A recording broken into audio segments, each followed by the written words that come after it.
Government taking several steps for prevention, containment and management of COVID-19 through a collective effort with the states and union territories.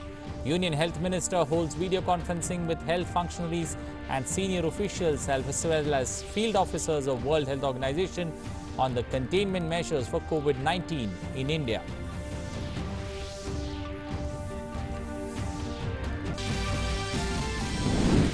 Cabinet Secretary writes to all states and union territories to ensure safety, shelter and food security of migrant laborers. Urges states to direct all district collectors to immediately review the situation. All states asked to undertake a comprehensive enumeration of migrant laborers and stranded persons. Prime Minister Narendra Modi discusses with world leaders the way to combat COVID-19, holds telephonic conversation with King Abdullah II of Jordan and Bhutanese Prime Minister Lotte Tshering. Prime Minister Modi reiterates India will stand by its close friends and neighbors in the fight against the pandemic. Total number of active COVID-19 cases in India nears 11,000 with 420 deaths, over 1,500 persons cured and discharged.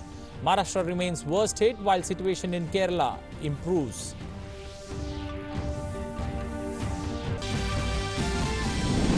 Confirmed cases of COVID-19 infection crosses 21,50,000 world over. Over 1,43,000 global deaths reported from pandemic. United States worst hit with around 33,000 deaths reported.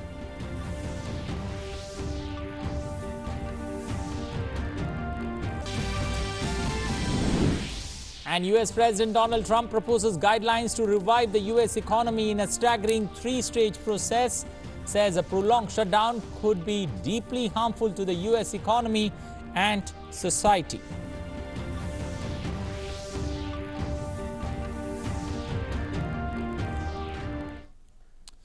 Good morning. Welcome to English News. I am Anil Thomas. Now for the stories in detail, starting first up with number crunching on COVID-19 in India. Amid the continuous efforts of the government, active cases of COVID-19 in India has climbed to 11,201. 1,748 people have been cured and discharged from hospital, while 437 people have succumbed to the pandemic. Maharashtra has the maximum number of cases with 2,919 being reported and with 187 deaths, followed by Delhi with 1,578 cases and 32 deaths. Madhya Pradesh, Rajasthan and Tamil Nadu have also reported more than 1,000 cases.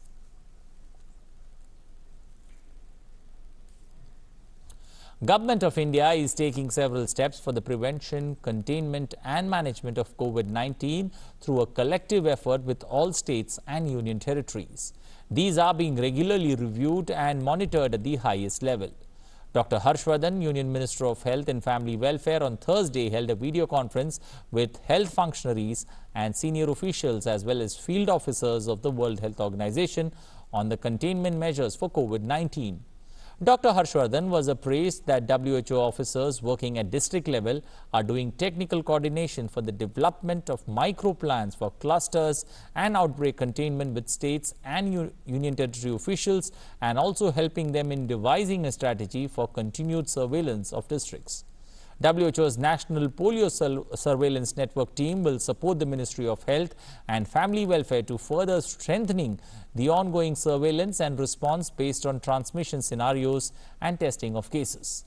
Dr. Harshvardhan also held an interaction with the Indian industry leaders organized by the Confederation of Indian Industry, that's CII, where he thanked them for contributing to the PM CARES Fund.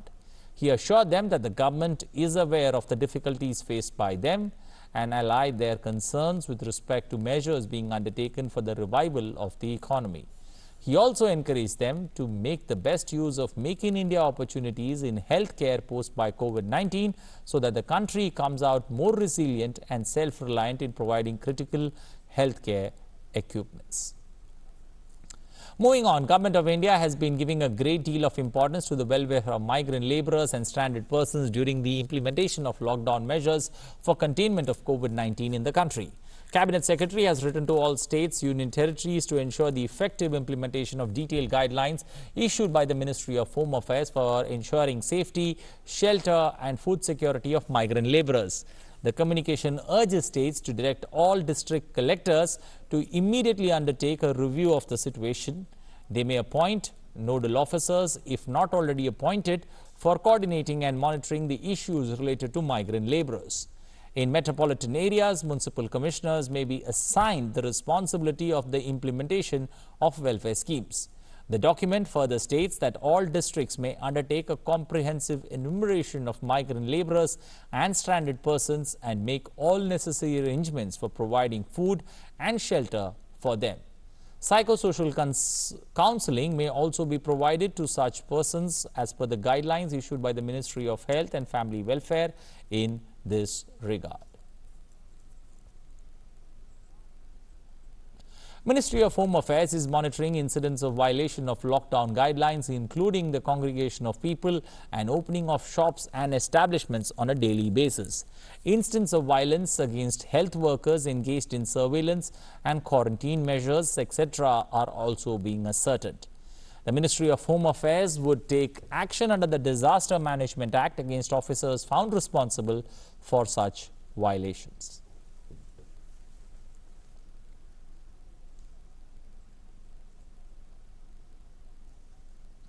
Prime Minister Narendra Modi spoke on phone with Dr. Lote Tshering, the Prime Minister of the Kingdom of Bhutan. The two Prime Ministers discussed the regional situation in the wake of COVID-19 pandemic. Prime Minister expressed his admiration for the way in which His Majesty the King of Bhutan and Dr. Tshering have led from the front to limit the spread of infection within the kingdom. Prime Minister referred to timeless and special nature of India-Bhutan ties and assured the PM that India would ensure all possible support to Bhutan for minimizing the health and economic impact of the pandemic. Prime Minister also had a telephonic conversation with King Abdullah II of the Kingdom of Jordan. The two leaders discussed the challenges posed to the world by COVID-19 pandemic and the steps being taken in their respective countries to limit its impact. They agreed to support each other's efforts to the maximum possible extent by sharing information and best practices and by facilitating all needed supplies. Prime Minister thanked the King for the support provided to the Indian citizens present in Jordan. The leaders agreed that the teams would remain in touch on issues related to COVID-19 as well as on other regional and global issues. India is leading by example by donating medical supplies to countries around the globe. Seychelles Prime Minister Danny Fowrie and Mauritius Prime Minister Praveen Jagannath thanked Prime Minister Narendra Modi and the Government of India for the medical consignments sent for their countries. Prime Minister Modi acknowledged the gratitude and said that India will extend all possible support during this time of crisis. In a reply tweet to the Seychelles President, Prime Minister Modi wrote, "Grateful to President Danny Fowrie for his kind words. Seychelles is a valued member of our Indian Ocean family and an important pillar in our vision of security and growth for all in the region. India will provide all possible support to Seychelles in fighting COVID-19.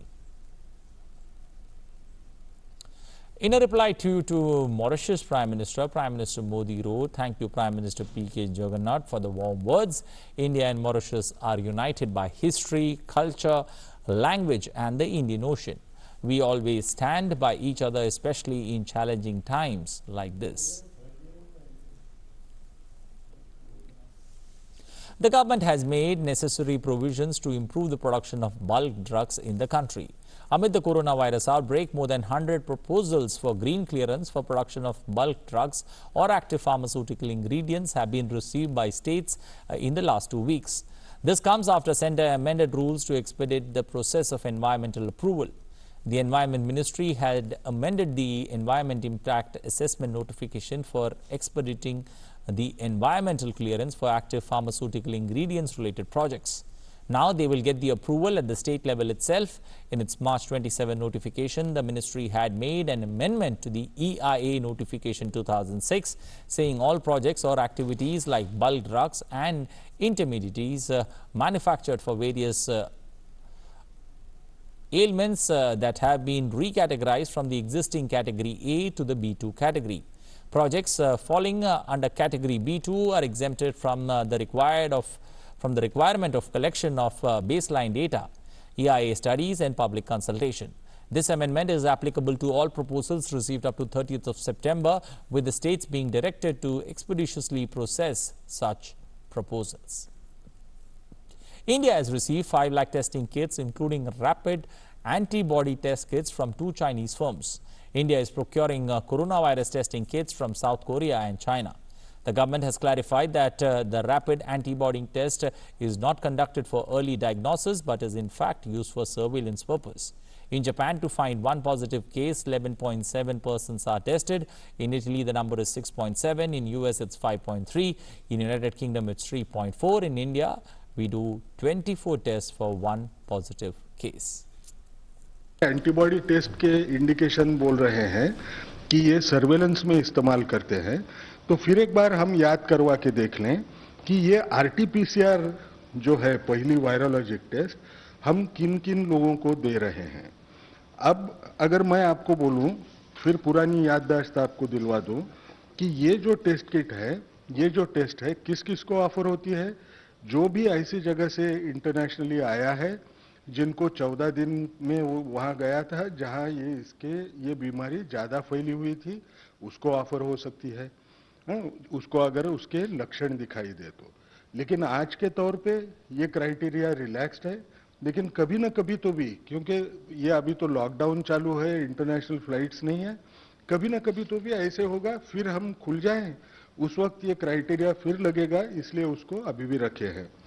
दूसरी बात हमको याद रखना है कि जो भी lab confirm case का कांटेक्ट है, उसको अगर कोई लक्षण दिखे तो उसको हम ऑफर करते हैं। तीसरी बात, जो कोई हेल्थ केयर वर्कर होगा, उसको अगर कोई लक्षण दिखे तो उसको भी ये टेस्ट ऑफर हम करते हैं। चौथी बात, जब हम हॉटस्पॉट में रहने वाले लोगों को देखें, उनमें अगर आपको सारे जगह पे अगर हमने लोग देखे, तो जहां भी हमको सारी की केस दिखती है सीवियर एक्यूट रेस्पिरेटरी इन्फेक्शन की, जो एक लक्षण हो सकता है, एक सिंड्रोम के वैसा एक कॉम्प्लेक्स होगा कि जिसमें ये कोविड-19 के केसेस होंगे, तो हम सारी के हर रुग्ण को, हर मरीज को हम ये टेस्ट ऑफर करते हैं। इसमें भी कोई कमी किसी किस्म की नहीं है। और आखिरी बात, जो भी एसिम्प्टोमेटिक है, हाई रिस्क केसेस है, उनके जो कॉन्टैक्ट्स है, उनको हम 5वें दिन के बाद में या 14 दिन के बाद में हम ये टेस्ट भी ऑफर करते हैं। The Cyber Coordination Center under the Union Ministry of Home Affairs has issued an advisory on the secure use of Zoom meeting platform by private individuals. This advisory states that the platform is not for use by government officers and officials for official purposes. The document makes reference to earlier advisories of the Indian Computer Emergency Response Team and states that Zoom is not a safe platform. The guidelines have been issued to safeguard private individuals who would still like to use the platform for private purposes. The broad objective of this particular advisory is to prevent any unauthorized entry into a Zoom conference room and prevent the unauthorized participant to carry out malicious attacks on the terminals of other users in the conference. Petroleum Minister Dharmendra Pradhan on Thursday held a video conferencing with LPG cylinder delivery boys from across the country. Describing them as the frontline soldiers and corona fighters in the time of unprecedented crisis, the minister said that the whole nation acknowledges their contributions. He added that in such times, they are delivering up to 60 lakh cylinders daily, sometimes even endangering their own lives. He also asserted that many of them are making their customers aware about social distancing, benefit of installing Arogya Setu in their phones and also paying through the digital modes. Some delivery boys stated that they have contributed to the PM Cares Fund and are helping the poor and elderly while discharging their duties. They also thanked the government and the oil marketing companies for providing insurance to them and also for making provisions of ex gratia payment. In Srinagar, authorities have started an aggressive contact tracing campaign to contain the spread of the infection. Security forces have sealed off the main roads in the valley and erected barriers at several places to check the unwanted movement of people and to enforce the lockdown. However, supply of essential goods remain unaffected. Municipal workers have appealed to the people to stay home and remain safe from the spread of COVID-19. भी हमने जो फिर से lockdown ज़्यादा बढ़ाया तो ये इसलिए ये ठीक रहा हमारे लिए, क्योंकि पॉजिटिव केस तो अभी निकल रहे हैं, पॉजिटिव केस अभी बहुत आ रहे हैं। हम भी लोगों से यही गुजारिश करते हैं कि घरों में ही बैठो, क्योंकि इसी से हमें यही हमारा दवा है। खाली श्रीनगर म्युनिसिपल कॉर्पोरेशन काम करती है और कुछ हेल्थ वाले काम करते हैं, कुछ डिपार्टमेंट काम कर रहे हैं। After the extension of lockdown, fruits and vegetables were supplied to the Agriculture Produce Market Committee in Navi Mumbai. Committee's director Shankar Pingale said that 187 trucks arrived and fruits and vegetables were distributed to people across districts of Mira Bhayandar, Bhiwandi, Badlapur, Thane and Diva. Fruits and vegetables will be sold from 9 a.m. to 5 p.m. Meanwhile, different troops of Maharashtra Police keeps an eye on people so that social distancing could be followed and law and order should be maintained. Strongly supporting India's policy response to the coronavirus pandemic, including the fiscal stimulus package and the nationwide lockdown, IMF has said that the immediate priority for the government is to take all steps needed to address the health needs of the world's second most populous country.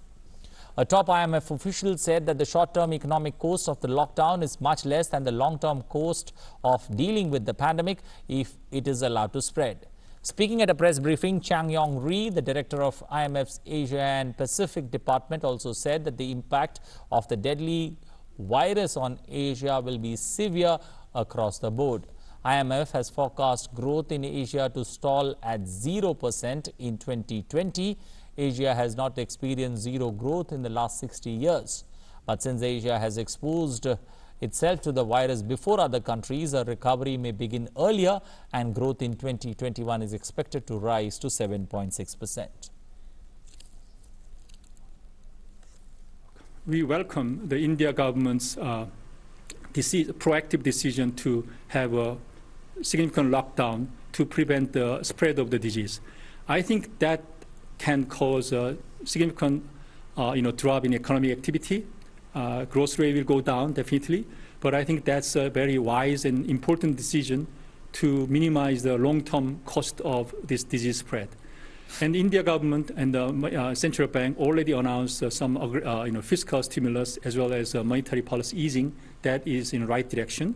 Whether that is enough, I think that depends on how this containment policy, which is just adopted, how successful it will be.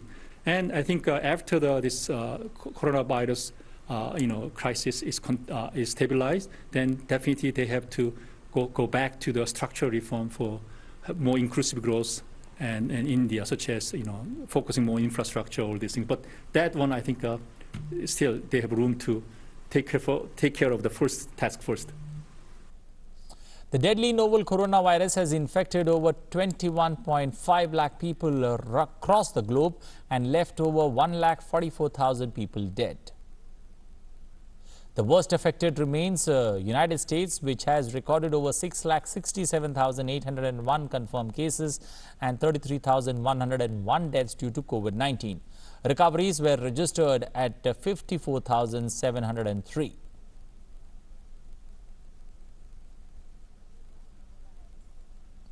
Amidst the crisis, President Trump has issued guidelines under which U.S. state governors could act to revive the U.S. economy from shutdown in a staggered three-stage process. The guidelines recommend that states document a downward trajectory in cases of coronavirus and flu-like illnesses for 2 weeks before beginning a three-phase process to return to near normal work and social life. States should document another 2 weeks of declining cases before proceeding from one phase to another. Schools, daycares and bars shouldn't reopen before phase 2, while restaurants, movie theaters and sports venues could open in phase 1 if they practice strict social distancing. Speaking at his daily briefing on the COVID-19 issue, Trump argued that a prolonged shutdown could be deeply harmful to the U.S. economy and society.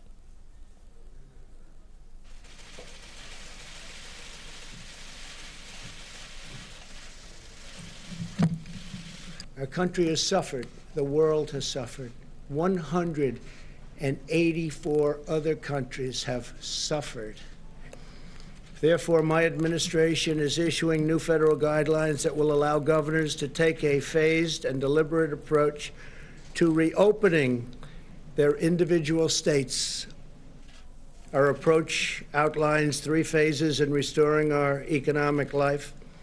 We are not opening all at once, but one careful step at a time.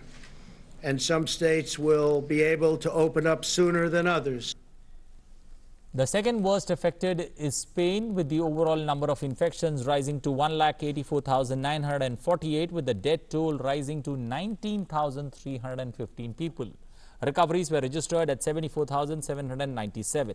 Spain's health minister has said that the contagion curve was descending since the end of March, but health experts say it is too early to say the trend will not change.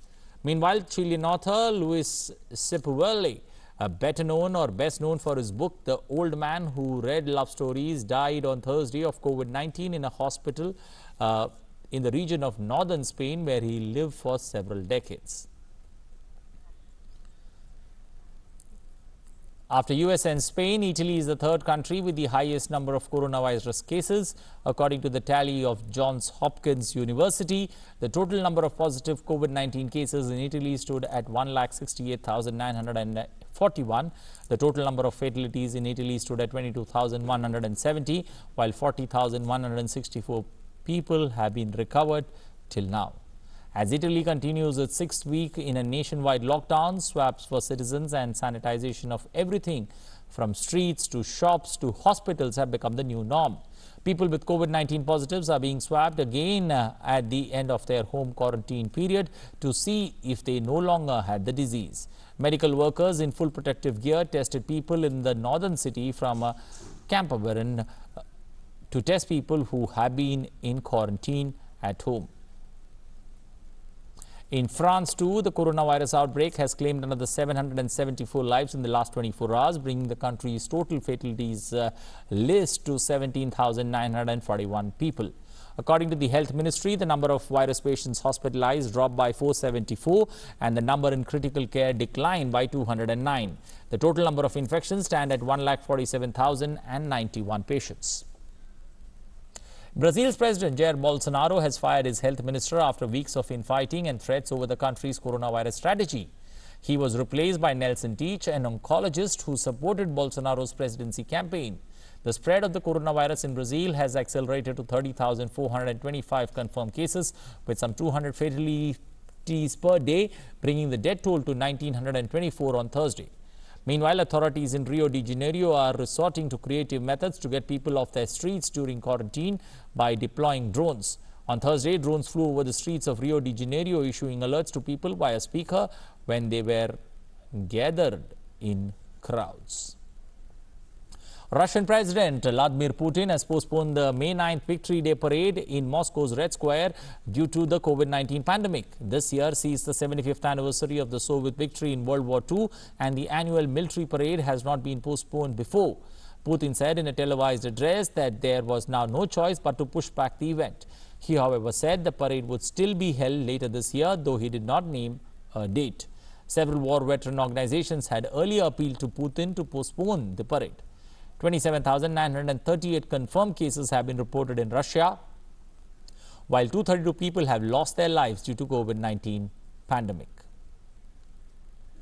Meanwhile, in other updates, United Kingdom has extended nationwide lockdown measures for at least 3 more weeks. Stand-in leader Dominic Raab has asked the people to stay at home in order to prevent the spread of COVID-19. Britain has registered 13,759 deaths till now and has more than a lakh active cases. Portugal, meanwhile, has extended its national coronavirus lockdown for a further 15 days. The extended lockdown will come to an end on May 2nd. Announcing the extension, Portuguese President Marcelo Rebelo de Sousa said that the current renewal of the state of emergency is designed in such a way that it gives the government time and space to define criteria to study and prepare for the end of April, the gradual opening of society and the economy.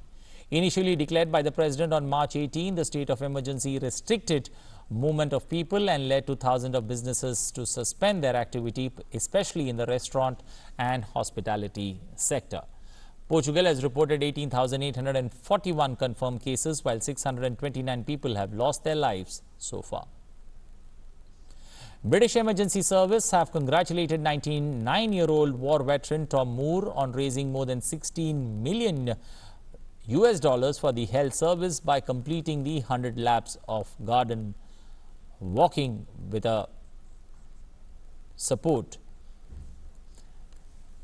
The captain, who used a walking stick, had set the target of walking the 25 meters around his garden 100 times before his 100th birthday on April 30th.